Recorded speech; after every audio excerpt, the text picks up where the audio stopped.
Hello! Welcome to a very special Trek at 2 / Pinewood Derby special. We're focusing on wheels, weights, and shapes today. Also family. You can tell I've got a very special guest here. This is my dad. I guess his name's Jerry, but I call him Dad. Hello. Hello. It's great to be here. Thanks for having me, Gina. Thanks for being on, Dad / Jerry. But yes, your audience can call me Jerry, but you need to call me Dad. Okay, I'll stick to Dad. You guys got that. This is Jerry. Now, you're probably wondering, like, why would Gina's dad be on? We're not quite sure of the tie-in yet. Well, a couple of years ago, at the national office, we had a Pinewood Derby race, and I did not know where to begin when they gave me, a little kit looked like this from Scout Shop. So I went to my dad and I was like, would you help me build a Pinewood Derby car? And Dad, you said? Certainly. How could I say no? No, it brought back a lot of great memories because about 25 years before that, Gina's brother, who was older than she is, was in Cub Scouts, and I helped him build a Pinewood Derby car. It was great fun. It was a great experience. Totally. And you were not unlike a lot of Scout parents because you probably that first time when Vinny made a Pinewood Derby car, you were like, I don't know where to begin. And the second time you were kind of like, it's been a while. I have no idea where to start. So it wasn't like you had been doing this for. Yeah, I had to start over again. And there were a lot of cool new things that I wasn't familiar with from 25 years back. And I'm sure you're going to be going over some of those today. Yeah, we're talking about all that stuff. We've got a lot of cool gear to show you guys. Actually, all of it's from Scout Shop. So more on that in a second. Now, Dad, we didn't just build one car when this race came about. We actually built 3, right? Right. I think the idea there was, and well, and I'll share it with your audience, we wanted to do multiple cars so that we could do our own little race and see which one was the fastest, and at least kind of give us a chance to see, does this technique work? Does this weight placement here work? And gave us a little time to explore and just have some fun with it. Different designs and shapes. So that was the idea of having 3 cars, and then you get to have your own little race at home too. So that's extra fun. That's true. We did kind of a non-technical race of the 3 cars at home, and then we raced the fastest one. And I guess I buried the lead on this because that car won. It actually won. I definitely never had experience with this. My dad didn't have a ton of experience with it, and he just followed these basic rules that we're going to share today. He watched that Mark Rober video that you hear us talk about a lot, where the NASA engineers just really relaying a few of the key tips to keep in mind, and it definitely worked. Yeah, and I think for the racetrack, it was nothing extraordinary. It was just a sheet of pine, maybe a foot long and 4 feet long by maybe a foot wide, and we just kind of ran the cars down it to see which one was the fastest and did it multiple times. Right, and even that is not a sure thing because your racetrack is longer than that, and racetracks are not necessarily standardized Pinewood Derby tracks. Hello to Xavier and Pack 118. Thanks for watching and tuning in. Yeah, you can call my dad Jerry. He said hello, Gina, and Gina's dad / Jerry. Very nice. Another thing I want to bring up before we dive into all this is when they announced this race, I went to our director of Cub Scouting, that's Anthony Berger, who comes on to these Facebook Live sometimes, and I was like, am I allowed to have my dad help me, Anthony, or does this just have to be me? And it shows you that the culture of Cub Scouting is strong because he was excited when I asked, and he was like, absolutely involve your dad. That's what it's all about. So that was cool. Yeah, it was cool. And, I always wished I was in Scouts as a kid, but, it's too late now. But now I can experience it again. I did it with my son and now with Gina. So it gives parents a chance. So I would say to the kids out there, let your parents in on the fun because they like it too. Great point. Good advice, right from a parent, guys. Okay, so 3 pieces of exciting housekeeping that I want to make sure you guys know about. One, on Friday and last month, we did Facebook Lives on Pinewood Derby and virtual Pinewood Derby races. You want to be sure to check those out. We're going to put a URL up on screen so that you can check those out and watch back to get all the goodness on how to run your own virtual Pinewood Derby race, or maybe even if you're competing in one, get all the tips and tricks on how you can participate in that. Also, what a lot of you guys have been waiting for. Yes, we're giving a prize away today. And yes, it's a Pinewood Derby bundle. All you have to do is like or comment for a chance to win. If you're watching this and you're not in scouting and you're like, maybe I'll X out of that. No, even if you're not in scouts, building a Pinewood Derby car is very fun. My Pinewood Derby cars have been retired to the toy basket here at my parents' house, so the grandkids play with them and they definitely enjoy them, even though they're not even using them as race cars. So can I win those prizes too, Gina? Or no, Dad, I am so sorry. You know, it's okay, I understand. yeah, like maybe we can go to Scout Shop after this though. Oh, okay. A lot of our local Scout Shop's open. That's actually where I picked up all of these items. So let's do that. Yeah, definitely. If you want to win and you're not my dad and you're literally anybody else in the world, all you have to do is like or comment on this video right now for a chance to win the package. You can see it up on screen. Look at that bundle. There's decals, there's wheels. There's also those very cool, Dad, they didn't have this back when Vinny was racing. No. Like the colorful wheels. That is awesome. All kinds of colors, just black, white wheels. Anyway, you'll get a really cool set of wheels and decals. I know I personally got more into the design elements of building my car, to be honest, just probably like a lot of kids. And you were really into the woodworking aspects. It is woodworking. Yeah, and I had that need for speed. You know, I was just kind of all caught up in the speed of the car, and you know, getting 3 cars and having one of them win. But as I got into it, I started thinking the design. It's pretty cool too. So you can't go wrong. Later today, we're going to look at some really cool, well-designed cars. And some of them look like they're fast, and some of them just look like they are, you know, made by a real artist. So we'll take a look at that in a little bit. But let's get into the science, Dad. This is what kind of drew you in. And we have to say, neither one of us are scientists, and neither one of us are, like, you know, lifetime scouters. We haven't built a bunch of Pinewood Derby cars. We just had a lot of success with my first race, and my dad's, you know, I don't know, maybe it was his 3rd or 4th. But one of the first things we got to talk about is this very scientific little video we have. It is the potential versus kinetic energy. And I guarantee I'm going to say something wrong here, and our audience will keep me honest. They always do. But you can see this is a very cool little graphic. And this is really based on some science that Mark Rober shared with us. Your car has, you know, a set potential energy once you've designed it, right? And so that gets converted into both, it converts into the same amount of energy. Now, however much of that energy you give to friction or kinetic energy depends on your design. You want as much of that to be kinetic energy as possible. That's what's translating into your speed. Everything lost to friction and other elements is kind of, you know, what keeps your car from beating other cars potentially. That makes sense, kind of? Yeah, no, that's well said, Gina. We're not scientists, certainly, but yeah, friction, you want to avoid friction. So you want your car to roll freely. I think that's the key. Exactly. And if you want to see somebody really explain this, you've got to look up Mark Rober's video on our Scout Life YouTube page. It has a ton of views. You've seen us show it before, but it's really, really helpful, and he explains this. Now, there's one other little cool sciencey graphic that I want to show you guys, and it does not take a scientist to understand this one. It's about the center of mass.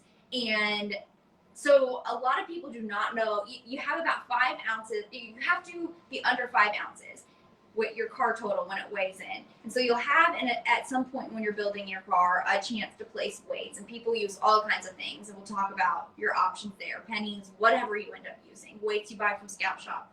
But this is the key, where you place those weights and maxing that weight out. So you can see in this graphic, if you're placing your weight up at the front of your car, you're potentially going to be, my mom, who is a scientist, explained, losing more of your potential energy to friction. And that placing towards the back of the car really kind of propels it forward. I've read online that the right place to place that weight is about 3/4 of an inch in front of the rear axle. Now that can be adjusted just a little bit depending on your car, but Dad, you made a really good point about it needing to be as precisely placed as possible, right? Right. It's something that just kind of popped into my mind. It's something that we did that I sort of forgot about. When you have those 3 cars and you're working with placement, you know, maybe you drill your holes or figure out where you're going to put that weight and vary it in each one of those 3 cars and see what kind of a difference it makes. And I think you'll see when you start getting it precisely where it needs to be in the vicinity of that rear axle, you're going to have a car that goes faster. But you can experiment with that.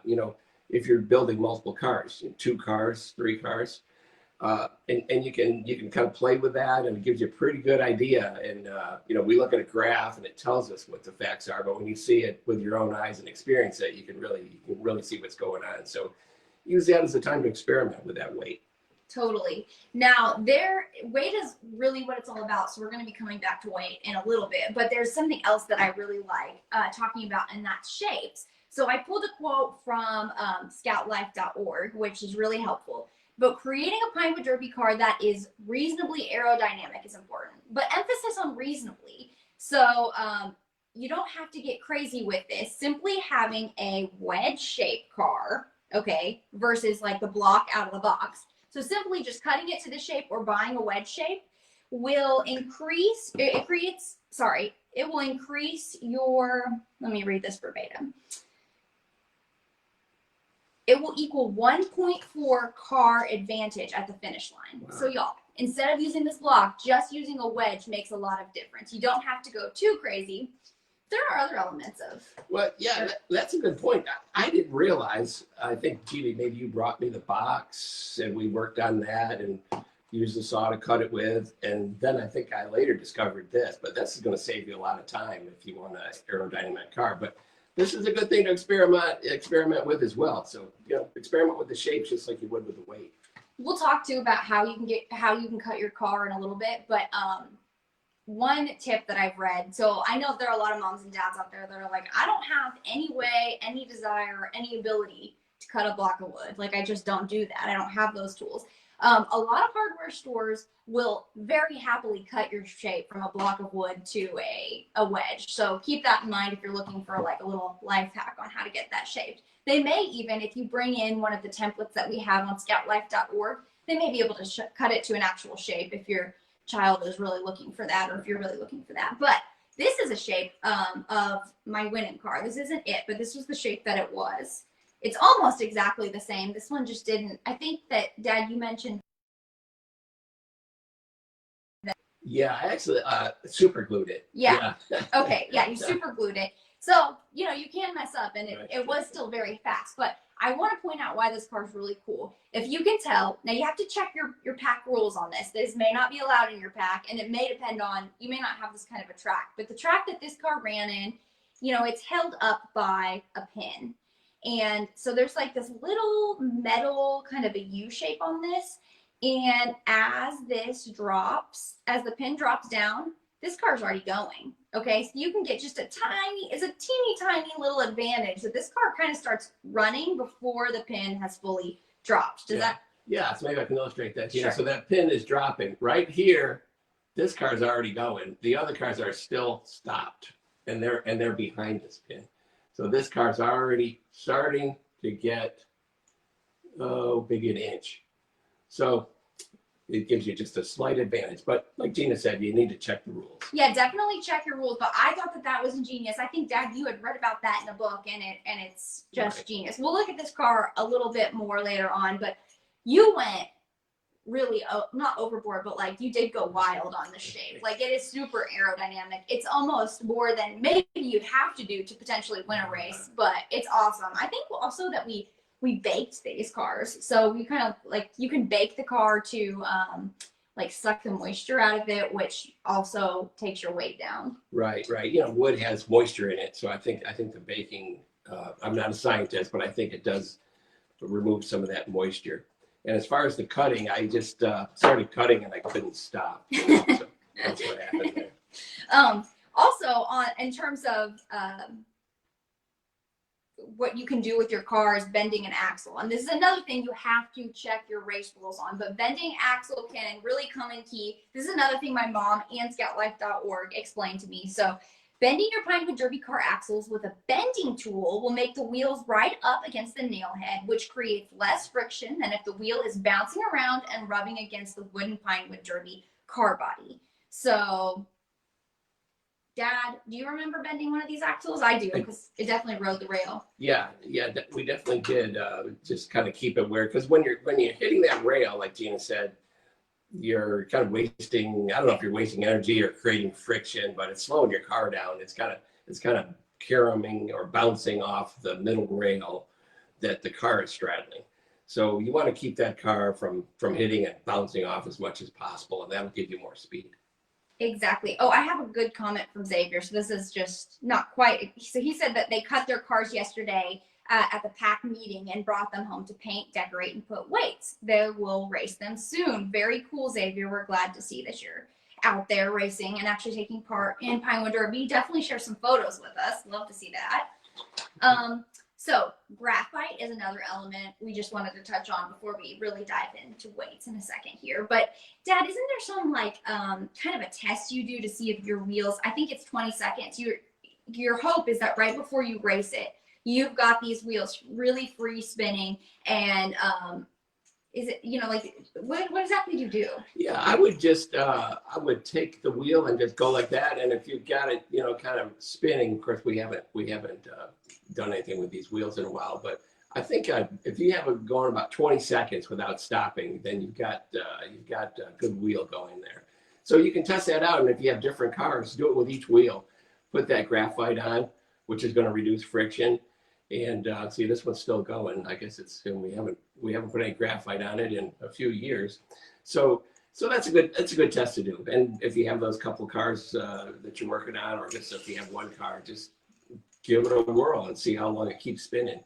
The longer it keeps spinning, the faster your car is going to be. And we're going to talk about polishing axles and how that comes into play. But I guess the idea, look, this one actually is a bent axle, so it's still spinning. But the idea is that, again, is just less friction. Your axles are causing less friction just for your wheels spinning if you're trying it, off the table before you're racing. So eliminating that friction. I might say, if you were actually steering this car, it was remote control or something, then yeah, you'd want these two front wheels being on the ground. But it's going down a track. What's keeping it on that track is that rail that it's straddling. And you've got two in the back keeping it really on the track. And to keep the front in line, you really just need one wheel. You don't necessarily need two touching, just one. So if you get one wheel off the ground, that's one less point of friction. Very cool. We're about to get back into weight placement because I know that's a hot topic for lots of people. You guys watching, let us know what your thoughts are, your tips are. We'd love to read them out loud on air as well. Two things. I've said it a few times. My dad said it.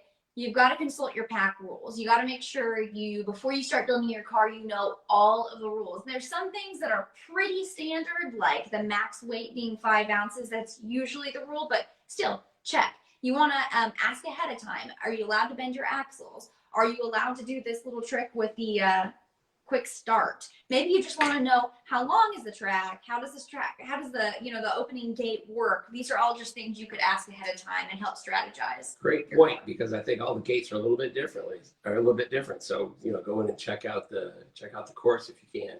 That's totally right. And now we're about to talk about weights. One thing that I just want to say, don't ever use lead weights. We don't use lead anymore. We try to avoid involving lead in any way possible. So don't use lead weights.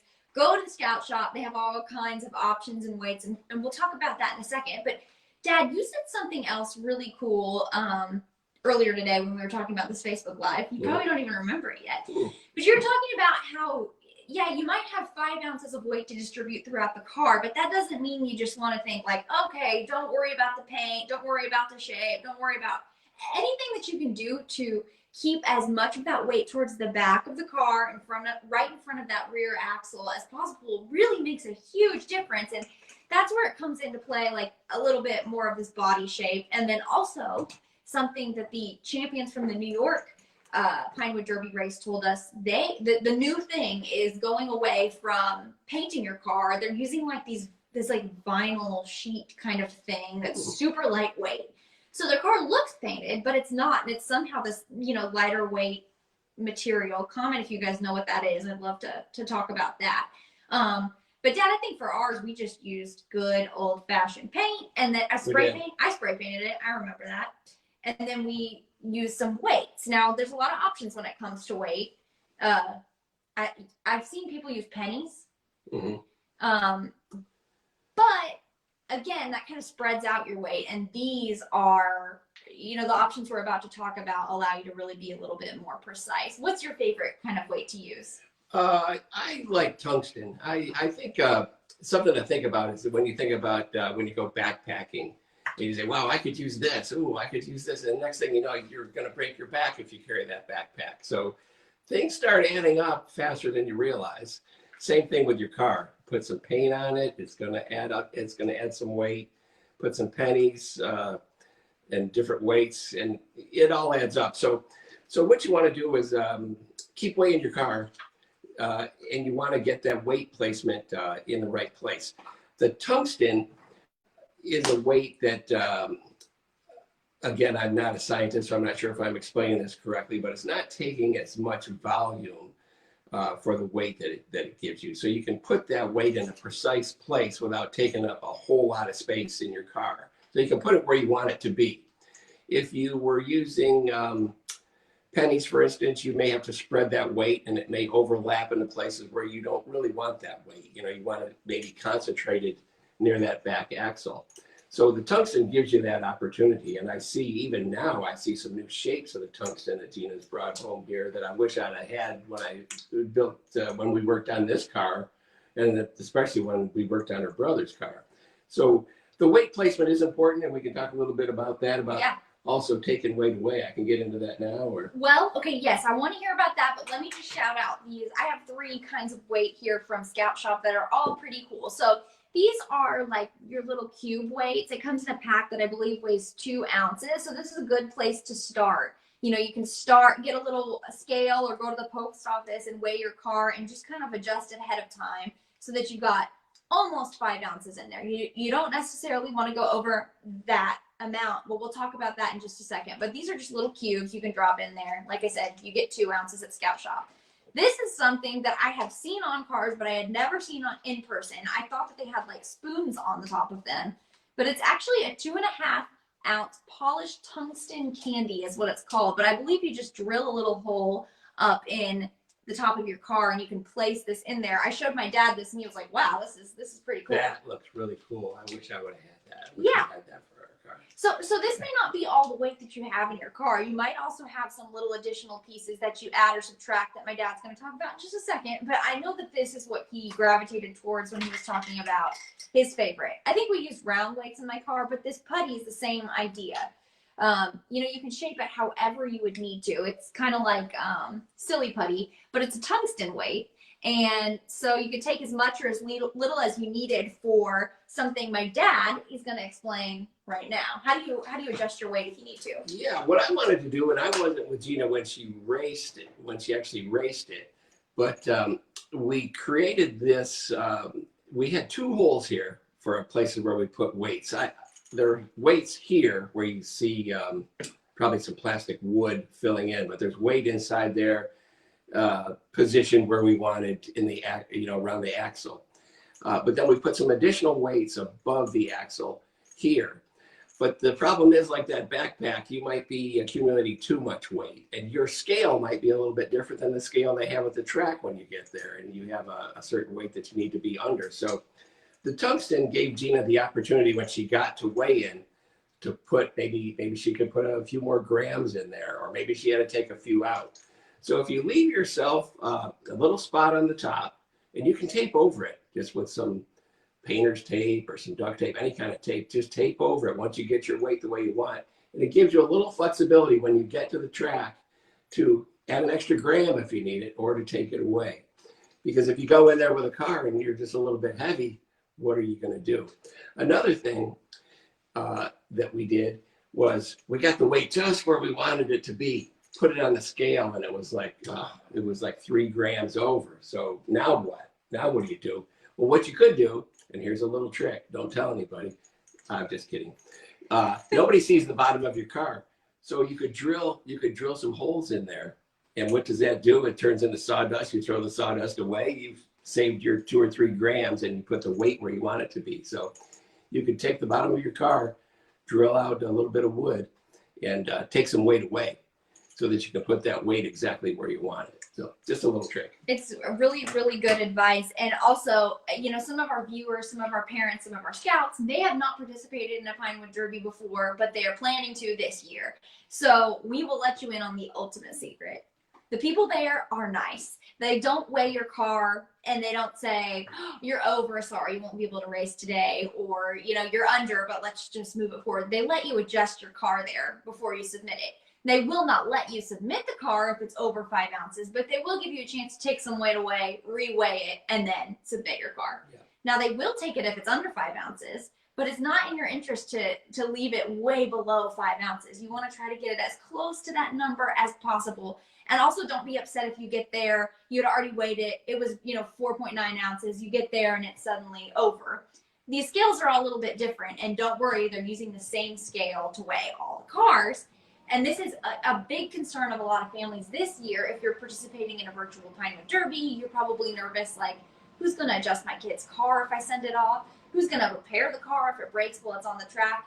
There are volunteers who will do that. They will do a great job of it. Usually it's an unbiased volunteer. If it's a parent that's got a kid involved too, they put the care into it that, you know, they put in for their own kids. These are good people, and the races are very friendly. They want to give kids every opportunity to win that they can. So I think that covers it on weight, but there is another really important element and some tools we want to touch on that all have to do with axles. Right, Dad? Right, right.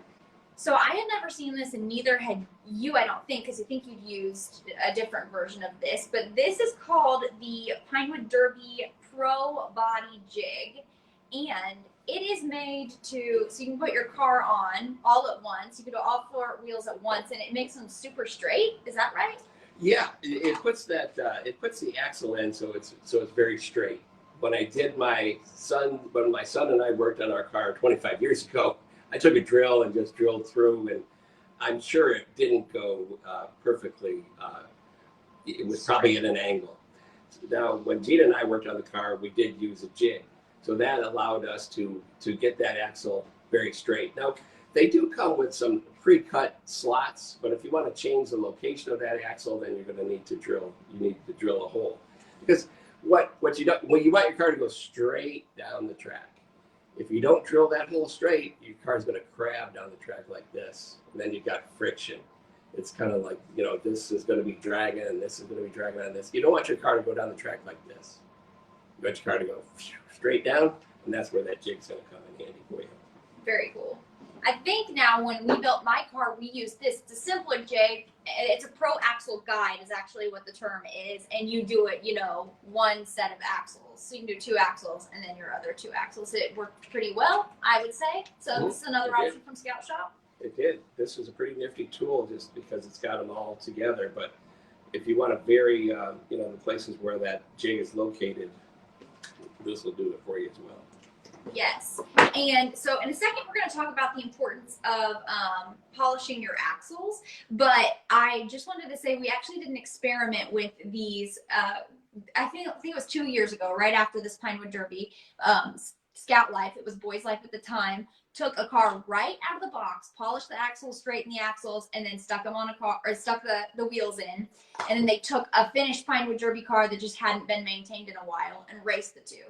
So we're basically doing polished axles with a block of wood versus non-polished axles on just a normal Pinewood Derby car. The block of wood won. Wow. Just the axles made quite a big difference. So very interesting there. Yeah.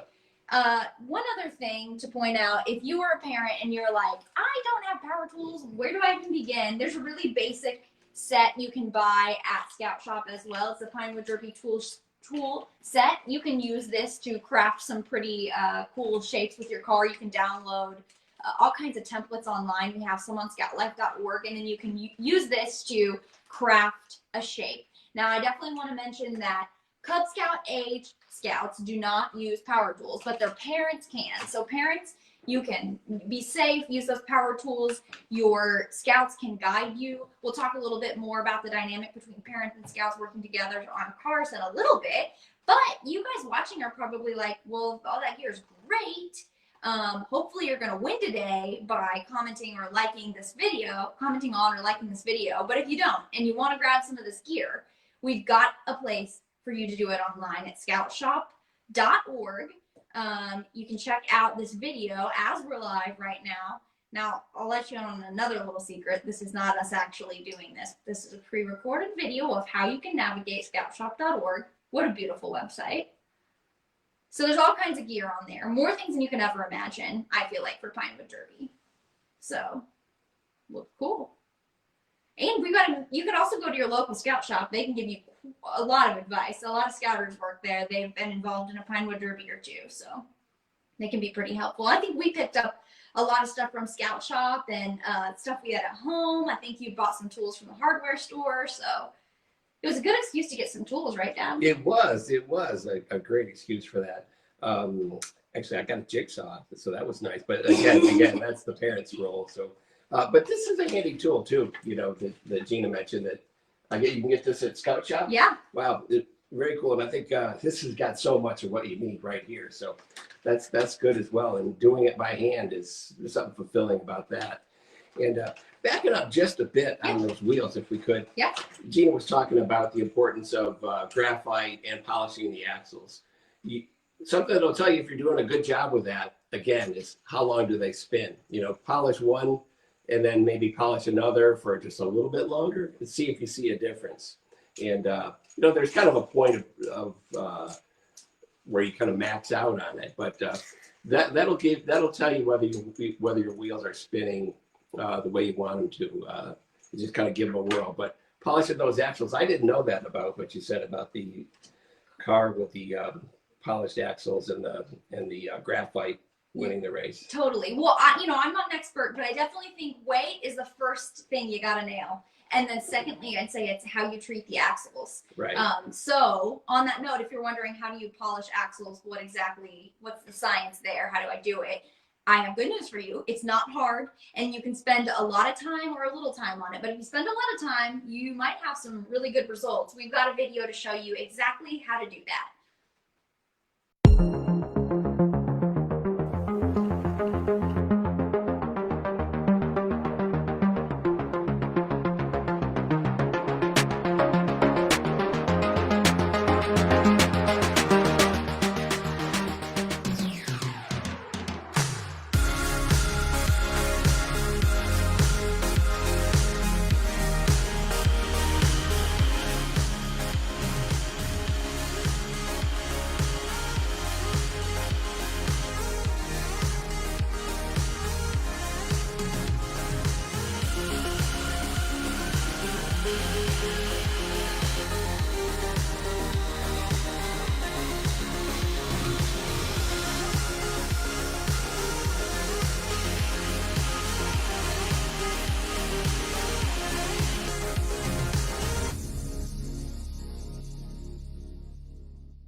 That's pretty cool. Seems simple. I hadn't seen that video in a little bit, so I forgot that the drill element, but it is, Yeah, what's really neat about that is rather than you polishing the axle's almost polishing itself because it's rotating and you're just holding the sandpaper there and say, okay, polish yourself. So that makes it nice, and it's a neat way to do it. But again, you're going to need your parents to help you. Definitely got to get your parents involved, and that's really what it's all about. You can play to your strengths. Like I mentioned earlier, I was really into the design elements of the car, and my dad was really into the speed elements. And I'm really glad he was, because I'm not sure that I would have had a very fast car without that. So we both played to our strengths, and it was really fun. Yeah. And I would say if you don't have an electric drill, you can still polish your axle. Just take that sandpaper, put your axle in it, and just spin it around in your hand. Just keep doing that for a while, and you'll probably then keep rotating it. And that's the idea. Just get out any tiny little burr that maybe you can't even see, but maybe you can feel with your fingers. Any little burr in there, any little protrusion in that nail is what you want to get rid of, and that's the idea of polishing the axle. Exactly. So in a few minutes, our friend Erin is going to be on to promote tomorrow's Facebook Live, which is also centered on Pinewood Derby. So it's a bonus Facebook Live for the week, guys. Very exciting. Also, I want to remind you guys, these are your final minutes to comment on or like this video for a chance to win a very cool Pinewood Derby bundle. It's got everything you need to make a really awesome Pinewood Derby car, and awesome looking, I should say. Plus, it's got this book, Building the Fastest Pinewood Derby Car, full of speed secrets from Scout Shop, They know best, definitely, how to do all this stuff. And I think a book is what helped us win, a pretty similar book that we used. So definitely want to like or comment on this video for a chance to win that. Now I think we're going to take a look at a few of you guys' cars. You submitted these photos of your cars. Let's just comment. I mean, I think we're going to see all kinds of things. We can maybe notice which ones look like they'd be fast, which ones look like they were going for the design element. I can't wait to see what's up first. Yeah. Okay, you've got a combo here. I am seeing a car here so we see the black and blue one, which looks like it is built to really harbor some weight right in front of those axles. I like that. It's also a really nice design. Yeah, very cool. And then I'm blown away by what I think is an owl car. Definitely going for the design, but maybe it's fast. Maybe it flies. Yeah. Who did that car? Small owl joke, everybody. A true dad joke. Yeah. Okay, so here we've got somebody who's definitely, so when we're looking at this race car, it's number 60, you can see that they hollowed out kind of towards the front to really be able to capitalize on putting weight right in front of that rear axle, don't you think, Dad? Yeah. Even they have a spoiler at the back, and I wonder if that maybe has some weights in it. I don't know. That could be a little secret. That's a neat little idea. Yes, and what I like about that car too is it seems like the mom or dad could have been like, lose the spoiler, it might add a little bit of drag, but they didn't. They said, let's go for it. If that's what you want, let's do it. Similarly, this ice cream truck is amazing. It's got the hot pink wheels, which I love. I don't know. It could have possibly won the speed competition, but I have a feeling they were going for the design competition, and I think they nailed it. Yeah, excellent design. Yeah. Let's see what else we got. Okay. Ooh, very sleek. I was looking at this one earlier. I would not want to race up against this one. Wow, it's intimidating just to look at. Yeah. You can see, now if you're wondering why didn't they just do a skinny little bar all the way back, I'm guessing it's because they have weight in that back section. Yeah, that'd be my guess as well. Very cool. Ooh. What do you think? Do you think this one went for the design or for the speed? You know, it could be either. I love that flamethrower in the back, though. Either way, that's great. It looks like it's aerodynamically sound. It looks like it's got a place to carry some weight in the back there, where the cockpit is, maybe for the driver. Yeah, I like the design. I'd say this car could be built for either. The finish on this too, they definitely wanted it to be smooth. They look smooth and shiny. I wonder if they used that kind of a vinyl sheet instead of the paint for this one. I'm curious. Mm-hmm. Pretty cool. Mm-hmm. Well, those were really cool. This has been a wonderful conversation. We've got your winner queued up. I'm going to be tabulating who that's going to be right now. My dad and I will be back in just a second to announce who that winner is. But I think we've got Aaron on deck. Hey guys, how's it going? Hey, how's it going? Hey, Aaron. Hi Jerry, how are you? Good, Aaron. How you doing? Thanks for having me here. Good. You guys are doing a great job. It's really cool to see a father-daughter team building a car together. That's really what the Pinewood Derby is all about, right? It's really about building a car as a team, father-daughter, son, whatever it is, or father-son, whatever it is, whatever the combination is.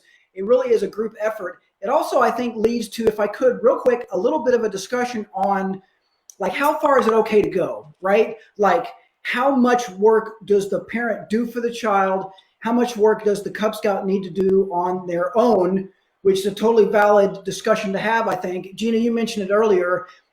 To some extent, it's not safe for Cub Scouts to use some of the tools, right, that an adult might have. Us dads and moms have these tools in our garage. We've been using them for years. It's literally not safe for a Cub Scout to do that. So obviously that's something where the parents need to help the child get involved. It really does become a parent-child project. But then there's also, I think, a discussion about how competitive do we need to be, right? Like, I've heard a lot of stories, and it happens a lot, I think, with maybe first-time Cub Scouts, of families who have never done it before. This is their first ever Pinewood Derby, and the parent, maybe it's sometimes the father, but maybe not, is maybe a little competitive, right? And I've heard stories about dads who have stayed up the night before the race all by themselves working on this super fast car, and they get there the next day and they kind of realize, I maybe I took it a little bit too far there, you know, and their child sees the car for the first time the very next day at the race, right? But we don't want to do that. So how do we find that balance, right? Between, you know, it's okay to be competitive. It's okay to want to have a fast car, right? But it's not okay to build your child's car from him or her. And I heard a friend of mine said one time, put it in a way that I thought was really appropriate. You guys mind if I just share that real quick here?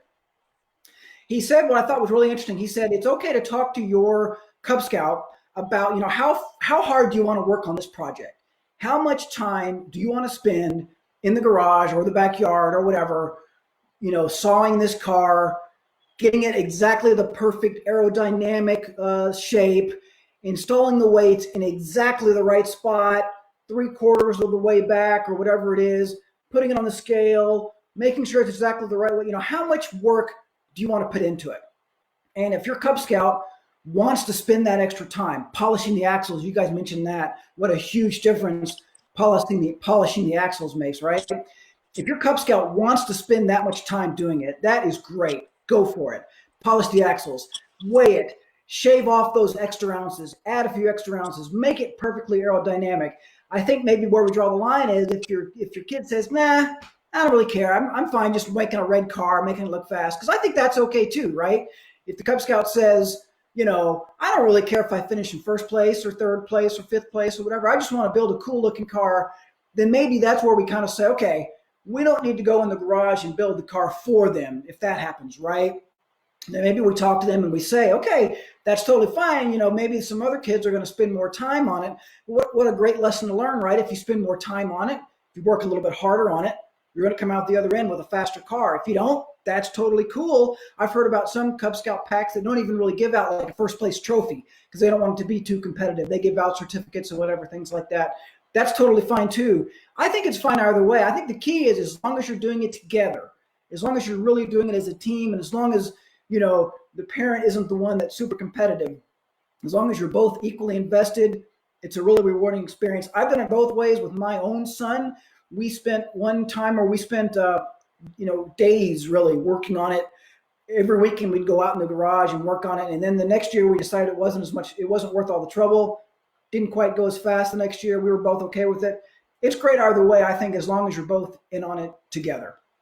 And speaking of things you can do together, Gina, tomorrow we've got a lot of cool stuff. We're going to talk about like decorating the car, more like the aesthetic look of the car, right? There are so many cool items you can buy from the Scout Shop cheaply to make your car. I mean, it's way better than it was even just a few years ago when I was a Cub Master with all the lights and the gadgets and the decals and the stickers.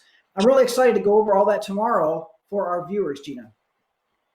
I can't wait. I'll see you there, Aaron. And great tips that you shared about the importance of, you know, working with your kid to make a Pinewood Derby car, working with your parents. And I also love the point too that if you are at a Pinewood Derby race and you see just a super spectacular car, not to feel like, oh, the mom or the dad made it, because you really don't know. Kids, you know, can definitely have a lot to do with these super spectacular designs. They can definitely get into the physics of the car, and the whole point is to work with your parents. That is the whole point. So it's definitely never a point of shame for kids that they worked really hard with their mom or the dad to make the car. Right. And we can definitely talk more about that tomorrow when we're live, Aaron. Yeah, and Aaron, I agree with you totally.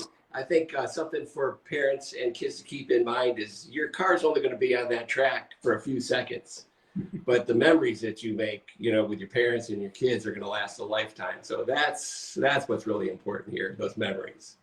Totally. 100%. Absolutely. Yes. You guys did a great job today. I'll try to do as good tomorrow. I don't know if I can do as good, but Gina, I don't think I can replace Jerry, but I'll do the best I can, Gina. Oh, thank you. Yeah, good luck, Aaron. We'll see how it goes. Yes, so that's tomorrow at 2 p.m. Central, 3 p.m. Eastern. Sounds great. Cannot wait. You guys did a great job today. Thanks. Aaron, are you just curious as I am about who won today's Pinewood Derby bundle? Oh my gosh, yes. I've been dying to know. Yes. So it's Maricela Palomore's Danina. And she said earlier that she's really excited for today's event because it's her son's first year in Cub Scouts. So that's really exciting. That's awesome. She Round of needs this. applause. Congratulations. Yeah, she needs this kit. So, Maricela, be sure to keep your eyes on your Facebook inbox. That's how we'll message you to get this shipped your way. Dad, thank you so much for being on today. Thank you, Gina, for having me. We made some great memories, and you people out there are going to make some great memories with your kids as well, and your kids are going to make great memories with your parents. So good luck. Yep, totally agree. Aaron, thanks for stopping by at the end of the show, and we'll see you tomorrow. Thanks for having me, Gina. Absolutely. Looking forward to tomorrow.